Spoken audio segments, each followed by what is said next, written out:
Hey guys, it's Mama Lena, and I wanted to lighten things up today and show you a little tip to folding a fitted sheet. If you're like me, you struggled with this for a really long time, but after I found this method, I saw that it worked really great. So I have a twin size folded or fitted sheet. You can use this method with a twin, a queen, a full, or a king size. It doesn't matter what size it is. You just always do the same thing. So I've got my hands in the corners like this. Where the line runs, the seam runs across there, you're gonna put both your hands in that, and it's the longest width, okay? So then you're gonna clap your hands like this. You're going to invert the right side over the left side, like so. And then you're gonna move your way around the elastic and find that other corner that you just folded over itself, okay?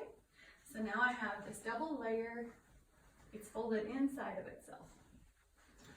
Gotta work your way all the way around the elastic. Okay, come back. So, double layer, two seams, and hands in the corners. Now you're gonna clap your hands again. When you clap your hands, make sure the elastic is drooping in front of your arms. Then invert the other side, just like so. When you get done with that, you should have this shape. It's kind of a C or an R. And this part's folded over my arm a little bit from where I clap my hands with the seam.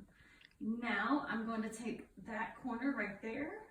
I'm going to fold it into itself to where I have this long, straight piece. Then just put it against your chest and fold and fold. And then you have this nice, neat little pile of sheets, and you have successfully folded a fitted sheet. Okay, I'm Mama Lena. Thanks for watching, and remember, you are